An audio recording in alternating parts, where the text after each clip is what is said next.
Welcome back to my vlog. ಇವತ್ತಿನ baby food recipe ಸೀರೀಸಲ್ಲಿ ನಾನು ಮಿಲೆಟ್ ಪಾಸ್ತಾನ ತೋರಿಸ್ತಿದ್ದೀನಿ. ಈ millet pasta from Little Joys. Millet ಪಾಸ್ತಾನ ಮಕ್ಕಳಿಗೆ ನಾವು ಕೊಡ್ಬೋದು. ಯಾವಾಗಿಂದ ಕೊಡಬೇಕು, ಯಾಕೆ ಮಿಲೆಟ್ ಪಾಸ್ತಾನ ಬೆಳೆಸಬೇಕು, ಆ್ಯಂಡ್ ಈ ಒಂದು ಪಾಸ್ತಾಯಿಂದ ಮಕ್ಕಳಿಗೆ ಯಾವ ರೀತಿ ಅವರ ಹೆಲ್ತಲ್ಲಿ ಡೆವಲಪ್ ಆಗುತ್ತೆ. ಆ್ಯಂಡ್ ಇವತ್ತು ನಾನು ತೋರಿಸ್ತಿರುವಂತಹ ಪಾಸ್ತಾ ತುಂಬ ಹೆಲ್ದಿ ಪಾಸ್ತಾ. ಮಕ್ಕಳಿಗೆ ಈ ಒಂದು ಪಾಸ್ತಾನ ನಾವು ವಿತೌಟ್ ಗಿಲ್ ಫ್ರೀ, ಅಯ್ಯೋ ಜಂಕ ಅಂತ ಏನು ಯೋಚನೆ ಮಾಡ್ದೇನೆ ಕೊಡ್ಬೋದು. ಬನ್ನಿ ಹೇಗೆ ಮಾಡೋದು ಅಂತ ನೋಡೋಣ. ಮೊದಲನೇದಾಗಿ ಈ ಪಾಸ್ತಾನ ಬಿಸಿನೀರಿಗೆ ಹಾಕ್ಕೊಂಡು ಜಸ್ಟ್ ಚೆನ್ನಾಗಿ ಬಾಯ್ಲ್ ಮಾಡ್ಕೊಳ್ಬೇಕಾಗುತ್ತೆ. ಇದಕ್ಕೆ ಸ್ವಲ್ಪ ಒಂದು ಅರ್ಧ ಟೀ ಸ್ಪೂನಷ್ಟು ಆಯಿಲ್ ಹಾಕಿ ಒಂದು ಸ್ವಲ್ಪ ಉಪ್ಪು ಹಾಕಿ ಚೆನ್ನಾಗಿ ಬೇಯಿಸ್ಕೊಳ್ಬೇಕು. ಇದನ್ನು ಒಂದು 15 ಮಿನಿಟ್ಸ್ವರೆಗೂ ಬೇಯಿಸ್ಕೊಳ್ಬೇಕಾಗತ್ತೆ. ಯೂಶಲಿ ನಾವು ಬಳಸುವಾಗ ಒಂದು 10ರಿಂದ 12 ನಿಮಿಷಕ್ಕೆ ಆಗೋಗ್ಬಿಡುತ್ತೆ. ಬಟ್ ಅದಿತಿಗೆ ನಾನು ಕೊಡ್ತಿರೋದ್ರಿಂದ ಕಂಪ್ಲೀಟ್ ಇದು ಫುಲ್ಲು ಮೆತ್ತಗಾಗಬೇಕು, ಒಂಥರ ಸ್ಮ್ಯಾಶ್ ರೀತಿ ಆಗಬೇಕು. ಅದಕ್ಕೋಸ್ಕರ ಕಂಪ್ಲೀಟ್ ಓವರ್ ಬಾಯ್ಲೇ ಮಾಡ್ಕೊಳ್ತಾ ಇದ್ದೀನಿ. ಮಕ್ಕಳು ಒಂದೊಂದ್ಸಲ ಅಗಿಯೋದಿಲ್ಲ. ಇವನ್ ಅದಿತಿನೂ ಕೆಲವೊಂದು ಫುಡ್ನ ಚ್ಯೂ ಮಾಡಿ ನುಂಗ್ತಾರೆ, ಕೆಲವುದನ್ನ ಹಾಗೆ ಗುಳುಮ್ ಅಂತ ನುಂಗ್ಬಿಡ್ತಾರೆ. ಅದಕ್ಕೋಸ್ಕರ ನಾನು ಈ ಟೆಕ್ನಿಕ್ನ ಫಾಲೋ ಮಾಡ್ತಿದ್ದೀನಿ. ಆ್ಯಂಡ್ ಇದಕ್ಕೆ ಬೇಕಾಗಿರುವಂತಹ ಮಸಾಲೆ ಪದಾರ್ಥಗಳು ಯಾವ್ದ್ಯಾವುದು ಅಂತಂದರೆ, ಒಂದು ಚಿಕ್ಕ ಗಾತ್ರದ ಈರುಳ್ಳಿ, ಸ್ವಲ್ಪ ಕೊತ್ತಂಬರಿ ಸೊಪ್ಪು ಆ್ಯಂಡ್ ಸ್ವಲ್ಪ ಪುದೀನ, ಒಂದು ಟೊಮ್ಯಾಟೊ, ಒಂದು ಸ್ವಲ್ಪ ದಪ್ಪ ಗಾತ್ರದ್ದೇ ತೊಗೊಂಡಿದ್ದೀನಿ. ಆ್ಯಂಡ್ ನೆಕ್ಸ್ಟ್ ನಾನು ತೊಗೊಂಡಿರೋದು ಒಂದು ಸ್ವಲ್ಪ ಶುಂಠಿ ಬೆಳ್ಳುಳ್ಳಿ paste. And this is special, ಅದು ಪನ್ನೀರ್, ಹೋಮ್ ಮೇಡ್ ಪನ್ನೀರ್ನ ತೊಗೊಂಡಿದ್ದೀನಿ. ಈ ಸಲ ಪನ್ನೀರ್ನ ಹಾಕ್ತಿದ್ದೀನಿ. ಲಾಸ್ಟ್ ಟೈಮ್ ನಾನು ಇನ್ನೊಂದು ಪಾಸ್ತಾ ಮಾಡಿದಾಗ ಪನ್ನೀರ್ ಹಾಕಿರಲಿಲ್ಲ. ದಟ್ ವಾಸ್ ರಿಯಲಿ ಡಿಫ್ರೆಂಟ್, ಇನ್ನೊಂಥರ ಡಿಫ್ರೆಂಟ್ ಆಗಿತ್ತು. ಬಟ್ ಈ ಸಲ ನಾನು ಪನ್ನೀರ್ನ ಆ್ಯಡ್ ಮಾಡ್ತಾ ಇದ್ದೀನಿ. ಪನ್ನೀರ್ ರಿಚ್ ಇನ್ ಪ್ರೋಟೀನ್ ಆಗಿರೋದ್ರಿಂದ ಮಕ್ಕಳಿಗೆ ಈ ಪ್ರೋಟೀನ್ ಸಿಗಲೇಬೇಕು. ಈ ರೀತಿ ಬಾಯ್ಲ್ ಆಗಿದೆ. ನಾನು ಇನ್ನೂ ಒಂದು 2 ನಿಮಿಷ 3 ನಿಮಿಷ ಎಕ್ಸ್ಟ್ರಾನೇ ಬಾಯ್ಲ್ ಮಾಡಿಕೊಂಡು ಆಫ್ ಮಾಡಿಕೊಂಡು ಇದನ್ನು ಪಾಸ್ತಾನ ಸೈಡ್ಗೆ ಎತ್ತಿಟ್ಕೊಂಡಿದ್ದೀನಿ. ಬಾಯ್ಲ್ ಆದಮೇಲೆ ನಾವು ಪಾಸ್ತಾನ ಈ ರೀತಿ ಸ್ಟ್ರೈನ್ ಮಾಡಿಕೊಂಡು ಅದ್ರ ಮೇಲೆ ಕೋಲ್ಡ್ ವಾಟರ್ ನ ಆನ್ ಮಾಡಿದ್ರೆ, ಅಂದರೆ ಫುಲ್ಲು ಕಂಪ್ಲೀಟ್ ಬಿಸಿ ಆಗಿರುತ್ತಲ್ಲ, ಇನ್ನೂ ಎಕ್ಸ್ಟ್ರಾ ಓವರ್ ಬಾಯ್ಲ್ ಆಗೋದಿಲ್ಲ, ಜಸ್ಟ್ ಆರುತ್ತೆ. ಆ್ಯಂಡ್ ಯಾವುದೇ ರೀತಿ ಅಂಟು ಆಗಲ್ಲ, ಬಿಡಿ ಬಿಡಿ ಆಗುತ್ತೆ. ಸೊ ಈ ಟೆಕ್ನಿಕ್ನ ಫಾಲೋ ಮಾಡಬೇಕಾಗತ್ತೆ. ಈಗ ಇದನ್ನು ಸೈಡ್ ಎತ್ತಿಟ್ಕೊಂಡು ಈಗ ಮಸಾಲೆನ ಫಸ್ಟ್ ನಾವು ಎಲ್ಲನೂ ಫ್ರೈ ಮಾಡಿಕೊಂಡು ಅದನ್ನು ಮಿಕ್ಸರ್ ಗ್ರೈಂಡರ್ಗೆ ಹಾಕ್ಕೊಂಡು ರುಬ್ಬೋದು. ಅದನ್ನು ಹೇಗೆ ಮಾಡೋದು, ಅದನ್ನು ಏನೇನು ಬೇಕು ಅಂತಲೂ ನಾನು ತೋರಿಸ್ತೀನಿ. ಈಗ ಫಸ್ಟು ಪ್ಯಾನ್ಗೆ ನಾನು ಒಂದು ಸ್ವಲ್ಪ ಬೆಣ್ಣೆ ಹಾಕ್ಕೊಂಡಿದ್ದೀನಿ. ಬೆಣ್ಣೆ ಹಾಕ್ಕೊಳ್ಳಿ, ಮಕ್ಳಿಗೆ ತುಂಬ ರುಚಿ ಅನಿಸುತ್ತೆ ಪಾಸ್ತಾ.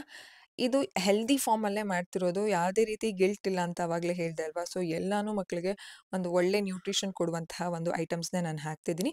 ಸ್ವಲ್ಪ ಚಿಕ್ಕ ಗಾತ್ರದ ಈರುಳ್ಳಿನ ತೊಗೊಂಡು ಅದಕ್ಕೆ ಹಾಕಿದ್ದೀನಿ. ಬೆಣ್ಣೆ ಒಂದು ಸ್ವಲ್ಪ ಕರಿದ ಮೇಲೆ ಅದನ್ನು ಹಾಕ್ಕೊಂಡು ಚೆನ್ನಾಗಿ ಫ್ರೈ ಮಾಡಿಕೊಂಡು, ಇವಾಗ ಏನೇನು ಪದಾರ್ಥಗಳನ್ನ ತೊಗೊಂಡಿದ್ದೆ, ಪುದೀನ ಸೊಪ್ಪು, ಒಂದು ಸ್ವಲ್ಪ ಕೊತ್ತಂಬರಿ ಸೊಪ್ಪು ಆ್ಯಂಡ್ ಟೊಮ್ಯಾಟೊ ದೊಡ್ಡ ಗಾತ್ರ ತೊಗೊಳ್ಳಿ, ಅಥವಾ ಚಿಕ್ಕ ಚಿಕ್ಕಾಗಿದ್ದರೆ ನೀವು 2 ತೊಗೋಬೋದು. ಏನಕ್ಕಂತಂದರೆ ಇದೇ ಇದಕ್ಕೆ ಒಂಥರ ಗ್ರೇವಿ ಕೊಡೋದು. ಟೊಮ್ಯಾಟೋನ ಹಾಕ್ಕೊಂಡು ನೆಕ್ಸ್ಟು ನಾನು ಹಾಕ್ಕೊಳ್ತಿರೋದು ಒಂದು ಸ್ವಲ್ಪ ಶುಂಠಿ ಬೆಳ್ಳುಳ್ಳಿ ಪೇಸ್ಟ್ ಹಾಕ್ಕೊಳ್ಬೇಕಾಗುತ್ತೆ. ಈ ಒಂದು ಪಾಸ್ತಾದಲ್ಲಿ ತುಂಬ ಹೆಲ್ತ್ ಬೆನಿಫಿಟ್ಸ್ ಇದೆ. ಯಾಕಂತಂದರೆ ಪನ್ನೀರ್ ಕೊಡ್ತಾ ಇದ್ದೀವಿ, ರಿಚ್ ಇನ್ ಪ್ರೋಟೀನ್, ಆ್ಯಂಡ್ ಇದರಲ್ಲಿ ಟೊಮ್ಯಾಟೋನ ಬಳಸ್ತಿರೋದ್ರಿಂದ ವೈಟಮಿನ್ ಸಿ. ಮಕ್ಕಳಿಗೆ ಈ ಮಳೆಗಾಲದ ಟೈಮಲ್ಲೆಲ್ಲ ತುಂಬ ಇಮ್ಯುನಿಟಿ ಕಡಿಮೆ ಆಗುತ್ತೆ, ಜ್ವರ ಬರುತ್ತೆ, ಅವಾಗವಾಗ ಕೋಲ್ಡ್ ಎಲ್ಲ ಆಗ್ತಿರುತ್ತೆ. ಅದನ್ನೆಲ್ಲ ತಡೆಗಟ್ಟಬೇಕು ಅಂತಂದರೆ ನಾವು ಚೆನ್ನಾಗಿ ವೈಟಮಿನ್ ಸಿನ ಬಳಸಬೇಕಾಗತ್ತೆ ಅವರ ಆಹಾರದಲ್ಲಿ. ಟೊಮ್ಯಾಟೋನು ಒಂದು vitamin C rich in food ಆಗುತ್ತೆ. ಅದ್ರ ಜೊತೆಗೆ ನೀವು ನಿಂಬೆಹಣ್ಣಿನ ಜ್ಯೂಸು, ಆರೆಂಜಸ್ನೆಲ್ಲ ಕೊಡ್ಬೋದು. ಯಾವುದೇ ರೀತಿ ಕೋಲ್ಡ್ ಎಲ್ಲ ಆಗಲ್ಲ. ಸೊ ಚೆನ್ನಾಗಿ ರೋಸ್ಟ್ ಮಾಡ್ಕೊಳ್ಬೇಕಾಗತ್ತೆ ಇದನ್ನು. ಕೆಲವರು ಜಸ್ಟ್ ಈರುಳ್ಳಿನ ಕಟ್ ಮಾಡಿ, ಟೊಮ್ಯಾಟೋನ ಕಟ್ ಮಾಡಿ ಒಗ್ಗರಣೆ ಹಾಕಿ ಪಾಸ್ತಾ ಮಾಡ್ಕೊಡ್ತಾರೆ. ಅದಕ್ಕಿಂತ ಈ ರೀತಿ ಮಾಡಿದ್ರೆ ತುಂಬ ಟೇಸ್ಟ್ ಆಗಿರುತ್ತೆ. ನಾನು ಲಾಸ್ಟ್ ಟೈಮ್ ಇನ್ನೊಂದು ರೀತಿ ಮಾಡಿದೆ, ಅದನ್ನು ಡಿಸ್ಕ್ರಿಪ್ಷನ್ ಹಾಕಿರ್ತೀನಿ ನಾನು ಲಿಂಕ್ನ. ಅದು ನೀವು ಮಾಡ್ಬೋದು. ಪನ್ನೀರ್ ಏನಾದರೂ ಮನೇಲಿಲ್ಲ ಅಂತಂದರೆ ಆ ರೀತಿ ಮಾಡಿಕೊಡಿ, ಅದು ತುಂಬ ಚೆನ್ನಾಗಿರುತ್ತೆ. ಅದು ಒಂಥರ ಗಿಲ್ಟ್ ಫ್ರೀ ಪಾಸ್ತಾನೇ. ಅದಕ್ಕೂ ನಾನು ಮಿಲ್ಲೆಟ್ಟನ್ನೇ ಬಳಸಿದ್ದು, ಇದಕ್ಕೂ ನಾನು ಮಿಲ್ಲೆಟ್ಟನ್ನೇ ಬಳಸ್ತಿದ್ದೀನಿ. ಆದರೆ ಇದಕ್ಕೆ ಪನ್ನೀರ್ನ ಆ್ಯಡ್ ಮಾಡ್ತಿದ್ದೀನಿ. ಲಾಸ್ಟ್ ಟೈಮ್ ಅದಕ್ಕೆ ಇನ್ನೊಂದು ಬೇರೆ ಸ್ಪೆಷಲ್ ಇಂಗ್ರೀಡಿಯೆಂಟ್ನ ಆ್ಯಡ್ ಮಾಡಿದೆ. ಸೊ ಅದನ್ನು ಒಂದ್ಸಲ ಚೆಕ್ ಮಾಡಿ. ಇವಾಗ ಒಂದು ಸ್ವಲ್ಪ ಒಂದು ಅರ್ಧ ಟೀ ಸ್ಪೂನಷ್ಟು ಶುಂಠಿ ಬೆಳ್ಳುಳ್ಳಿ ಪೇಸ್ಟ್ ಹಾಕ್ಕೊಳ್ಬೇಕಾಗುತ್ತೆ. ಇದನ್ನು ಯಾವ ಏಜಿಂದ ಕೊಡ್ಬೋದು ಅಂತಂದರೆ, ನೀವು ಡೆಫಿನೆಟ್ಲಿ ಅರೌಂಡ್ 8 ಮಂತ್ಸ್ 9 ಮಂತ್ಸಿಂದನೇ ನೀವು ಸ್ವಲ್ಪ ಸ್ವಲ್ಪ ಇದನ್ನು ಈ ರೀತಿ ಕೊಡ್ಬೋದು. ಯಾಕಂತಂದರೆ ಈ ರೀತಿ ಪಾಸ್ತಾ ಕೊಡೋದ್ರಿಂದ ಮಕ್ಕಳಿಗೆ ಡಿಫ್ರೆಂಟ್ ಟೆಕ್ಸ್ಚರ್ನ ಮುಟ್ಟೋದಕ್ಕೆ, ತಿನ್ನೋದಕ್ಕೆ ಅಭ್ಯಾಸ ಆಗ್ತಾರೆ. ಆ್ಯಂಡ್ ನೀವು ಈ ರೀತಿ ಆ ಮಕ್ಕಳಿಗೆ ಡಿಫ್ರೆಂಟಾಗಿ ಮಾಡಿಕೊಡುವಾಗ ಸ್ವಲ್ಪ ಪನ್ನೀರ್ ಹಾಕೋದು, ಬೇರೆ ರೀತಿಯಾದ ತರಕಾರಿಗಳನ್ನ ಹಾಕೋದು. ಏನು ಗೊತ್ತಾ, ಈ ಪಾಸ್ತಾನ ತುಂಬ ಡಿಫ್ರೆಂಟ್ ರೀತಿಯಲ್ಲಿ ಮಾಡ್ಬೋದು. ಹೆಲ್ದಿ ವರ್ಷನಲ್ಲಿ ಕುಂಬಳಕಾಯಿ ಹಾಕಿ ಮಾಡ್ಬೋದು, ಬೇರೆ ತರಕಾರಿಗಳನ್ನ ಹಾಕಿ ಮಾಡ್ಬೋದು. ಅದನ್ನೆಲ್ಲನೂ ನಾನು ಕಮಿಂಗ್ ಡೇಸಲ್ಲಿ ತೋರಿಸ್ತೀನಿ. ನಿಮಗೆ ಇಂಟ್ರೆಸ್ಟ್ ಇದೆ ಒಂದ್ಸಲ ಕಾಮೆಂಟ್ ಸೆಕ್ಷನಲ್ಲಿ ತಿಳಿಸಿ. ಪಾಸ್ತಾ ಸೀರೀಸ್ ಅಂತಲೇ ಮಾಡೋಣ. ಯಾಕಂತಂದರೆ ಈಗಿನ ಮಕ್ಕಳು ತುಂಬ ಕೇಳ್ತಾರೆ. ನಾವು ಮನೆಯಲ್ಲಿ ಕೊಟ್ಟು ಅಭ್ಯಾಸ ಮಾಡಿಲ್ಲ ಅಂತಂದರೆ, ಮಕ್ಕಳು ಸ್ಕೂಲಿಗೆ ಹೋಗಿದ ತಕ್ಷಣನೇ ಬೇರೆ ಮಕ್ಕಳು ಅವರ ಒಂದು ಟಿಫಿನ್ ಬಾಕ್ಸಲ್ಲಿ ತಂದಾಗ ಮಕ್ಕಳು ಮನೆಗೆ ಬಂದು ಕೇಳ್ತಾರೆ ಅಲ್ವಾ. ಸೊ ಆ ಟೈಮಲ್ಲಿ ನಮ್ಗೆ ಗೊತ್ತಿರಬೇಕು ಯಾವ ರೀತಿ ಹೆಲ್ದಿಯಾಗಿ ಮಾಡ್ಕೊಡ್ಬೇಕು ಅಂತ. ಲಾಸ್ಟಲ್ಲಿ ಕೊತ್ತಂಬರಿ ಸೊಪ್ಪು ಹಾಕಿ ಚೆನ್ನಾಗಿ ರೋಸ್ಟ್ ಮಾಡಿ ಈಗ ಮಿಕ್ಸರ್ ಗ್ರೈಂಡರ್ಗೆ ಹಾಕ್ಕೊಳ್ತಾ ಇದ್ದೀನಿ.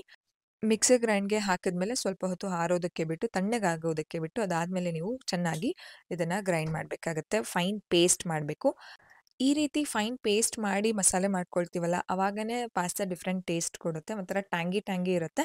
ಇವಾಗ ಇದಕ್ಕೆ ನಾನು ಸ್ವಲ್ಪ ಮಸಾಲೆ ಪದಾರ್ಥನೂ ಸಹ ಆ್ಯಡ್ ಮಾಡ್ತಾ ಇದ್ದೀನಿ. ಯಾವ ಮಸಾಲೆ ಪದಾರ್ಥ ಅಂದರೆ ಒಂದೇ ಒಂದು ಸ್ವಲ್ಪ ಧನಿಯಾ ಪುಡಿ ಹಾಕ್ತಾ ಇದ್ದೀನಿ. ಧನಿಯಾ ಪುಡಿನೂ ಮಕ್ಕಳಿಗೆ ನಾವು ಕೊಡಬೇಕು. ಅದ್ರ ಜೊತೆಗೆ ಸ್ವಲ್ಪ ಗರಂ ಮಸಾಲ ಆ್ಯಂಡ್ ಖಾರಕ್ಕೆ ಒಂದೇ ಒಂದು ಸ್ವಲ್ಪ ಚಿಟಿಕೆ, ಒಂದು ಚಿಟಿಕೆಗಿಂತ ಒಂದು ಸ್ವಲ್ಪ ಜಾಸ್ತಿ ಖಾರದ ಪುಡಿ ಹಾಕ್ತಾ ಇದ್ದೀನಿ. ಮಕ್ಳಿಗೆ ಆ್ಯಕ್ಚುಲಿ ಇಷ್ಟ ಆಗುತ್ತೆ ಖಾರ ಎಲ್ಲ. ನಾವೇ ಕೊಡ್ದೇನೆ ಲಾಸ್ಟಲ್ಲಿ ಬ್ಲೇಮ್ ಮಾಡ್ತೀವಿ. ಲಾಸ್ಟಲ್ಲಿ ಅಂತಂದ್ರೆ ಸ್ವಲ್ಪ ದಿನ ಆದ್ಮೇಲೆ ಬ್ಲೇಮ್ ಮಾಡ್ತೀವಿ ದಟ್ ನನ್ನ ಮಗು ಖಾರ ತಿಂತಿಲ್ಲ ಅಂತ. ಇನಿಷಿಯಲಿಯಿಂದಾನೇ ನೀವು ಅಭ್ಯಾಸ ಮಾಡ್ತಾ ಬನ್ನಿ. ಲಾಸ್ಟಲ್ಲಿ ಇವಾಗ ನಾನು ಪನ್ನೀರ್ ಹಾಕ್ತಾ ಇದ್ದೀನಿ. ರಿಚ್ ಇನ್ ಪ್ರೋಟೀನ್, ಮಕ್ಕಳಿಗೆ ಬೇಕಾಗಿರುವಂತಹ ಎಲ್ಲ ನ್ಯೂಟ್ರಿಷನ್ ಈ ಪನ್ನೀರಿಂದ ಸಿಗುತ್ತೆ. ನಾನು ಪನ್ನೀರ್‌ನ ಹೋಮ್ ಮೇಡ್ ಬಳಸ್ತಾ ಇದ್ದೀನಿ.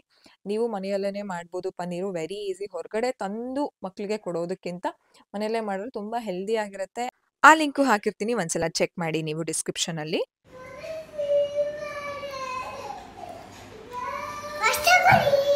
ಏನು ಮಾಡ್ತಾ ಇದ್ದೀನಿ ಚಿನಿ? ಆದಿತ್ಯ ಡಯಟಲ್ಲಿ ನಾನು ಡಿಫ್ರೆಂಟ್ ರೆಸಿಪೀಸ್‌ನ ಟ್ರೈ ಮಾಡ್ತಿರ್ತೀನಿ. ಪಾಸ್ತಾ ಅಂತೆ, ಕಟ್ಲೆಟ್ಸ್ ಅಂತೆ, ಕಿಚಡೀಸ್ ಅಂತೆ ಡಿಫ್ರೆಂಟ್ ಆಗಿ ಟ್ರೈ ಮಾಡ್ತಿರ್ತೀನಿ. ಅದಿತಿ ಈಸ್ ಆಲ್ಸೋ ಫೂಡಿ ಅಂತಂದ್ರೆ ತುಂಬಾ ತಿಂತಾರೆ ಅಂತಲ್ಲ, ಡಿಫ್ರೆಂಟ್ ಆಗಿ ತಿನ್ನೋದಕ್ಕೆ ಅವ್ರಿಗೆ ಇಷ್ಟ ಆಗುತ್ತೆ. ಬಂದು ಕೇಳ್ತಾ ಇದ್ರು, "ಮಮ್ಮ ಪಾಸ್ತಾ ಆಯ್ತಾ? ಪಾಸ್ತಾ ಆಯ್ತಾ?" ಅಂದ್ರೆ ಈ ಬೇಯಿಸಿರೋ ಪಾಸ್ತಾನೇ ಒಂದು 2, 3 ತಿಂತಾ ಇದ್ರು. ಸೊ ಆ ರೀತಿ.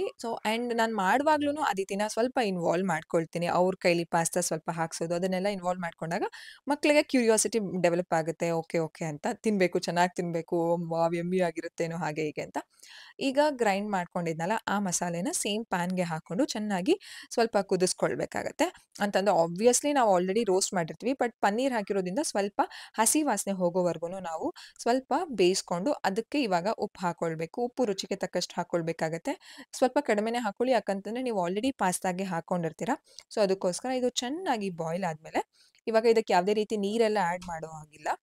ಚೆನ್ನಾಗಿ ಬಾಯ್ಲ್ ಮಾಡ್ತಾ, ಮಾಡ್ತಾ ಇದು ಒಂದು ಸ್ವಲ್ಪ ಥಿಕ್ ಕನ್ಸಿಸ್ಟೆನ್ಸಿಗೆ ಬರುತ್ತೆ.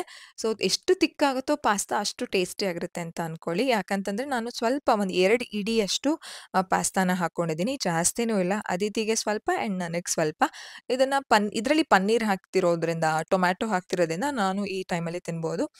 ಬ್ರೆಸ್ಟ್ ಫೀಡಿಂಗ್ ಟೈಮಲ್ಲಿ paneer is really healthy and millet pasta ಆಗಿರೋದ್ರಿಂದ ಗಿಲ್ಟ್ ಫ್ರೀ ಆಗಿ ತಿನ್ಬೋದು. ಅಯ್ಯೋ! ಮೈದಾ ಇದೆ ಅಂತ ಯೋಚನೆ ಮಾಡೋ ಹಾಗಿಲ್ಲ.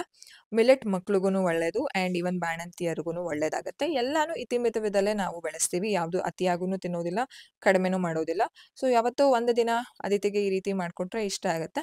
ಸೊ ಇವಾಗ ಚೆನ್ನಾಗಿ ಬಾಯ್ಲ್ ಆಗಿತ್ತಲ್ಲ, ಒಂಥರ ಸ್ವಲ್ಪ ಥಿಕ್ ಆಗೂ ಆಗಿತ್ತು ಮಸಾಲ. ಸೊ ಇವಾಗ ಪಾಸ್ತಾ ಹಾಕೊಂಡು ಚೆನ್ನಾಗಿ ಇದನ್ನ ನಾವು ಮಿಕ್ಸ್ ಮಾಡ್ಕೊಂಡ್ಬಿಟ್ರೆ ಆಲ್ಮೋಸ್ಟ್ ಪಾಸ್ತಾ ರೆಡಿ ಆಗ್ಬಿಡತ್ತೆ. ನಾವ್ ready healthy pasta, creamy pasta. Full creamy ಆಗಿ ಬಂದಿತ್ತು. ಪನ್ನೀರ್ ಹಾಕಿದ್ರಿಂದ ಒಂಥರ ಟೇಸ್ಟ್ ಅಂತೂ ಸಖತ್ತಾಗಿತ್ತು.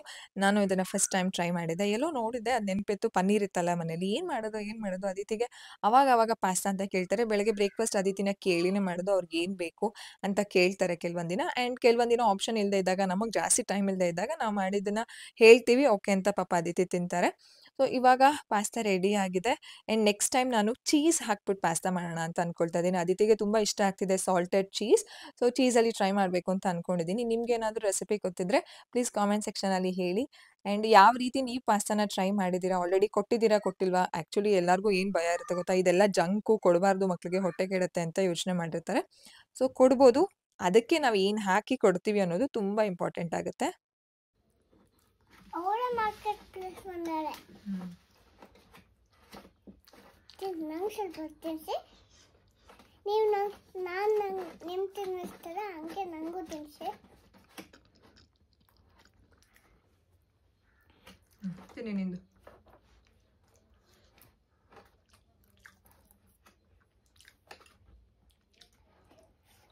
ತಿನ್ನಿ ನಿಮ್ದು.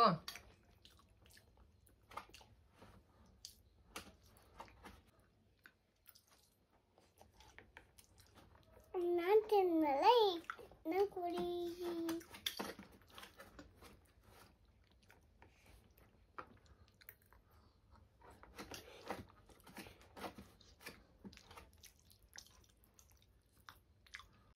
ಆದಿತ್ಯಗೆ ಪಾಸ್ತಾ ಎಲ್ಲ ಇಷ್ಟ ಆಗುತ್ತೆ ಅಂತ ಹೇಳಿದ್ನಲ್ಲ, ಸೊ ತಟ್ಟೆಗೆ ಹಾಕಿರೋದೆಲ್ಲ ನಾನೇ ತಿಂತೀನಿ ಅಂತ ಇನಿಷಿಯಲಿ ತಗೊಂಡು ಅವರೇ ಕುತ್ಕೊಂಡಿದ್ರು. ನನಗೆ ಸ್ವಲ್ಪ ಕೊಟ್ಬಿಟ್ಟು, ಆಮೇಲೆ ನನಗೆ ಗೊತ್ತಿತ್ತು ಅದಿತಿ ಎಷ್ಟು ತಿಂತಾರೆ, ಅವರ ಕೆಪಾಸಿಟಿ ಎಷ್ಟು ಅಂತ. ಒಂದು 3, 4 ಸ್ಪೂನ್, 4, 5 ಸ್ಪೂನ್ ತಿಂತಾ ಮಮ್ಮ ನೀವು ಸ್ವಲ್ಪ ತಗೊಳ್ಳಿ ಪರವಾಗಿಲ್ಲ, ಶೇರಿಂಗ್ ಇಸ್ ಕೇರಿಂಗ್ ಅಲ್ವಾ? ಎಷ್ಟು ಸ್ಮಾರ್ಟಾಗಿ ಯೋಚನೆ ಮಾಡ್ತಾರೆ ಮಕ್ಕಳು ಅಂತಂದರೆ.